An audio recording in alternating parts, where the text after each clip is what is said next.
institutional crisis is how the PT is describing Judge Moro's plot to block Lula in Brazil's election. Petrobras workers on strike in Uruguay saying the Brazilian company refuses to negotiate. Teachers and doctors in Honduras restart protests against the privatization of education and healthcare. Welcome to Telesur English. I am Stefania Bravo. This is from the South. An investigative journalist in Brazil has uncovered alleged collusion between a former judge and a prosecutor, which led to the imprisonment of former President Lula da Silva. The Intercept newspaper leaked a document and messages exchanged between prosecutor Deltan Dallagnol and former magistrate Sergio Moro, plotting to block Lula from contesting 2018 elections. For over 2 years, Moro provided advice to prosecutors, including advance information on his rulings in order to undermine Lula's defense. Moro was one of the head judges in the Jato investigation and the one who sentenced Lula to over 9 years in prison, despite a lack of conclusive evidence. The lead prosecutor in the investigation had expressed concern about the lack of hard evidence against Lula. Our correspondent in Sao Paulo, Brian Muir, has more about these bombshells revelations. The Intercept just released 3 articles showing that the Lava Jato investigation in Brazil worked to prevent Luiz Inácio Lula da Silva from speaking during the lead up to the 2000 elections, and that they worked to prevent the PT party from taking the elections, which opened the door for far-right President Jair Bolsonaro, who immediately hired Sergio Moro, the director of the Lava Jato task force, as his justice minister when he took office. This information is based on leaked conversations that were used in the Telegram social media app. And they also show conversations with Deltan Dallagnol, who's another one of the leaders of the Lava Jato task force, saying that he didn't think they had enough evidence to prove that Lula was involved in corruption in the Guarujá apartment complex case, which has resulted in him getting a 9-year prison sentence that he's serving right now. So this is interesting because from day one, the Lava Jato investigation has always worked in collaboration with the U.S. Department of Justice, the U.S. SEC, and the Swiss Federal Police. And through this investigation, they've worked in other countries. They've arrested Jorge Glass, the former vice president of Rafael Correa in Ecuador. They've raised charges against Michelle Bachelet in Chile. And in March of this year, the U.S. Department of Justice tried to give $680 million to the Lava Jato investigators as part of money that they had confiscated from Petrobras Petroleum Company so that they could open a private foundation. And this generated a lot of repercussion in the Brazilian media at this time. Now, about the evidence that was revealed, former presidential candidate from 2018, Fernando Haddad, is calling this the worst institutional crisis since the beginning of the Republic. We thank Brian for that report. The Lava Jato investigation, led by the then judge Sergio Moro, has a long and complicated story. It goes back to 2014, when the scheme to pay off politicians using a car wash to launder the money first came to light.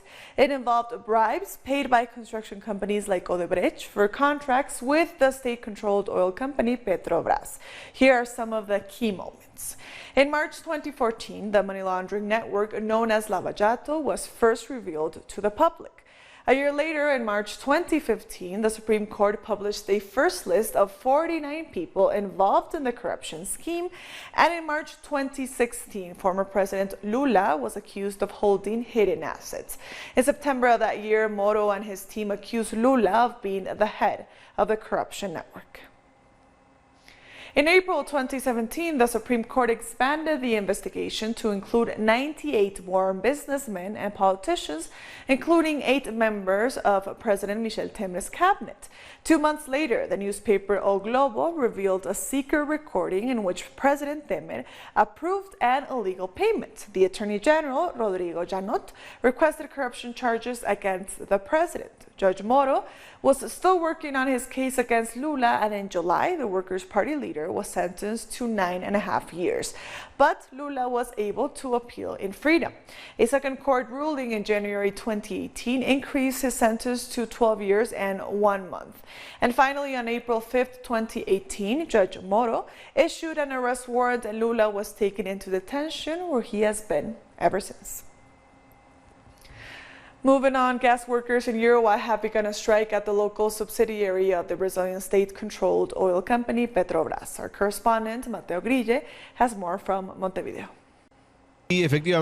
Workers from the gas union in Uruguay have started an indefinite general strike in response to the intransigent attitude from the company Petrobras, which refuses to negotiate the terms of its exit from Uruguay.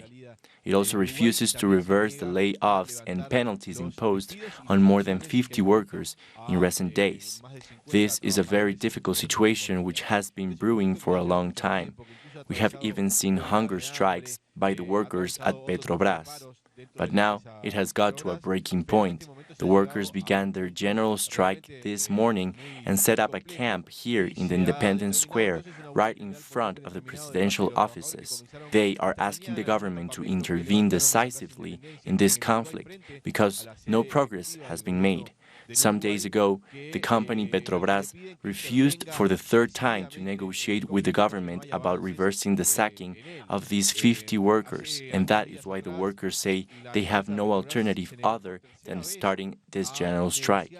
So that is where we are at now. The conflict has sharpened to the point where Uruguay's main union confederation, the PIT-CNT, also called a general strike for June 25th in support of the gas workers' union. The government says it is pushing for new talks with the company, and we'll have to see if that has any more success. We thank Mateo for that report. Argentina's President Mauricio Macri has received his Colombian counterpart Iván Duque after a visit by the Brazilian President Jair Bolsonaro. Both presidents had a meeting at the Casa Rosada with their cabinet members. It is expected that they will speak about Venezuela in line with the policies of the Trump administration and the Lima Group. They will promote Prosur and talk about ways of bringing Mercosur and the Pacific Alliance closer. Teachers and doctors in Honduras have restarted their protests against the privatization of education and healthcare. The protests began in the capital, Tegucigalpa, and other cities from early in the morning. After last week's mass demonstrations and strikes, the organizers gave President Juan Orlando Hernández until midday this Monday to answer their demands. Buenas noches, pueblo hondureño. Good evening, people of Honduras. The platform for the defense of health and education informs, firstly, that the government has until midday on Monday, June 10th, to respond to the 9 points put forward by us as a basis to begin talks. Secondly, we call for peaceful protest across the country from 7 a.m. in the locations and departments already agreed by the local organizations, in Francisco Morazán and the Suyapa Boulevard, in front of the UNA. Major anti-corruption protests have been taking place in Haiti as thousands mobilized to demand the resignation of President Jovenel Moïse. At least 2 people have died and 5 are injured after police reportedly opened fire on protesters. These latest protests comes as a report by Haiti's Court of Auditors released earlier this month directly implicates the president and other top officials in a corruption scandal involving Petrocaribe funds. According to the report, Moïse received millions of dollars in bribes as part of road rehabilitation projects, which were meant to hide the misuse of almost $4 billion in loans from Venezuela's Petrocaribe program. Citizens have been taken to the streets since February to demand that Moïse resign from the presidency. The UN mission in Mali has confirmed that at least 95 people have been killed in an attack in the central region in a village inhabited by members of the Dogon ethnic group. The attackers also killed animals and burned down houses, the government said, adding that an investigation was underway.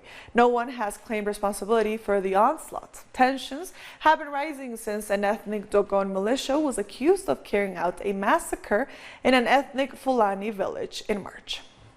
The UN mission in Mali today said that a deadly attack took place yesterday evening in the village of Sobanuku in the Mopti region. According to preliminary information, armed men led an attack that left at least 95 people dead and many others wounded. The mission is coordinating its response in support of Malian authorities, and the United Nations system in Mali is mobilizing to provide humanitarian assistance to help people affected. The mission also provided air support this morning in support of the Malian government to prevent further attacks. Coming up after the break, Barbados' opposition leader launches a new party and protesters demand that a Portuguese bank unblocks and returns millions in funds to Venezuela. Stay with us.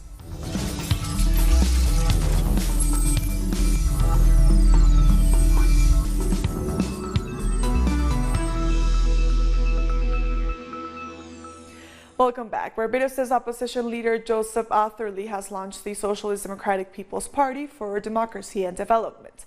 Atherley, who left the Barbados Labour Party soon after its victory during the 2018 elections, says his new party will focus on policies and governance surrounding Barbados' growth and development. Atherley adds that some Barbadians were already disappointed with the ruling party's performance.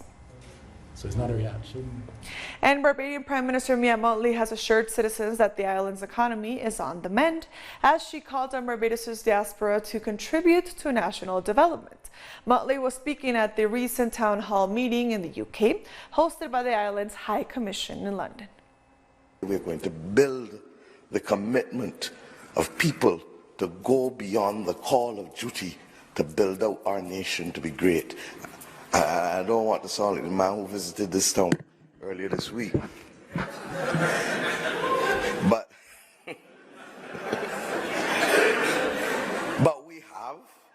we have, if we are being honest, work to do. And we have to do the heavy lifting to make sure that Barbados can stand tall and stand for what it stood for in the past, but even build upon that to transform a nation and to transform a people. In Portugal, a group of protesters gathered in front of Novo Banco's headquarters in the capital Lisbon, demanding that the bank release millions owed to Venezuela. Currently, the bank has blocked over $1 billion belonging to the South American country. News of the protest was announced by Venezuela's Foreign Minister Jorge Arreaza via Twitter, as he highlighted the importance of the demonstration. With the largest lithium reserves in the world, Bolivia is looking to be a future leader in the production of the much-needed energy resources. As such, the Bolivian government has started a long-term process of industrialization for the extraction and production of these materials. This is the first fair promoted by state company Bolivian Lithium Deposits, created a decade ago. Here, suppliers can offer their products, as their sales can amount to $100 million this year alone. We are constantly in need of new suppliers, more inputs. That is the goal of this fair. We have divided the fair in 4 parts: goods, services, works, and consultancy. As the state company is always looking to grow, after an experimental phase, at least 4 products will enter the industrial production phase.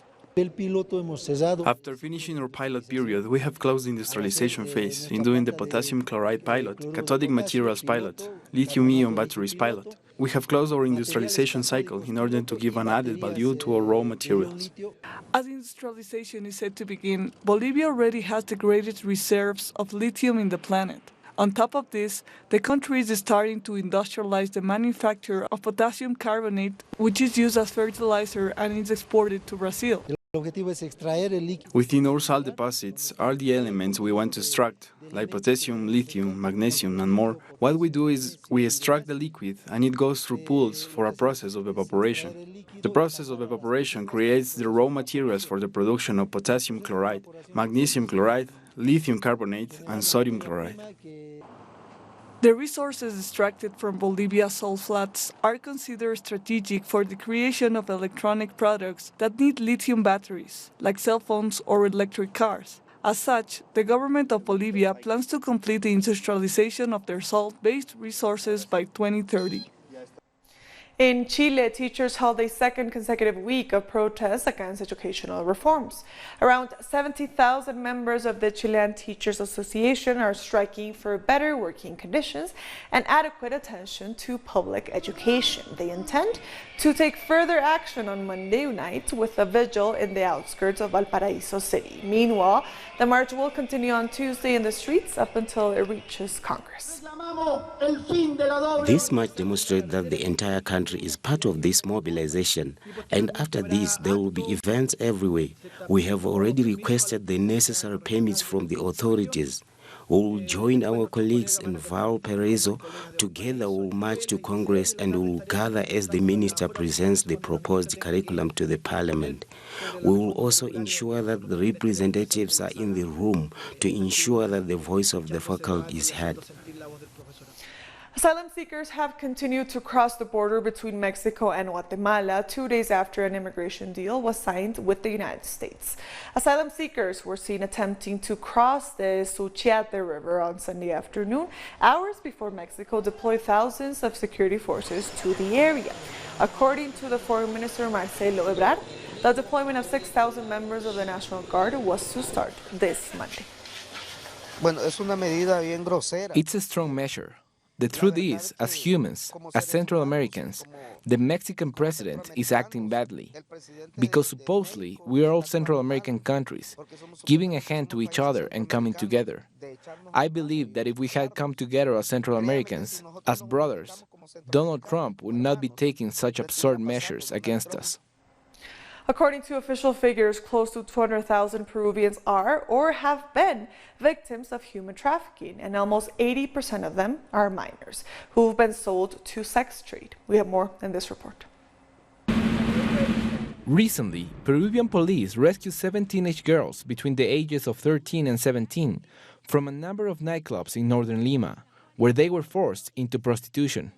And despite the news being all over the media, child trafficking is an even bigger problem, according to experts. The girls are forced into prostitution after initially exploited as so-called models, working very long hours and being forced to drink alcohol because selling alcohol to clients increases their profits. On top of this, they are also kept apart from their families. According to the National Plan Against Human Trafficking, almost 160,000 minors are victims of trafficking, and most of them are used for sexual exploitation. According to the PromSex NGO, human traffickers take advantage of Peru's high level of poverty and dysfunctional families. Teenage pregnancy is another major factor, which often leads to teenagers dropping out of school, or they simply start failing classes when schools can't make a major change in their lives. Add to this high level of poverty, and all it makes these girls highly vulnerable. According to the government, Peru has increased its effort to stop this problem by strengthening criminal sentences, extending accessibility to care centers, and providing training to those in charge of the justice system. Nonetheless, experts agree the greatest obstacles remaining are indifference and prejudice. Indifference stops us from helping with many cases of sexual exploitation. This happens when society normalizes these situations, when society sees violence as a normal thing. Even when they call it child prostitution, this sends a message that the girl wants to be in that situation, and that is simply not the case. Experts agree that quality education with a focus on gender issues is urgent in order to reduce the vulnerability of minors. Nonetheless, policies such as this have continuously been blocked by the majority of conservatives in Congress. Coming up after the break, we'll tell you about Botswana's gay sex legal challenge. Don't go away.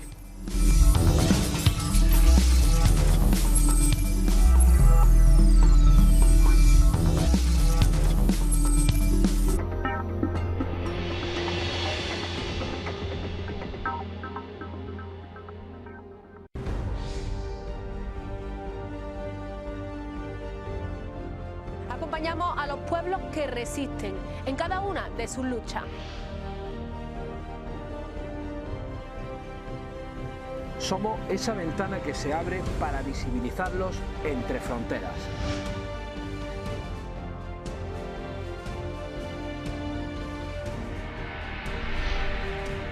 Thursdays, only on Telesur.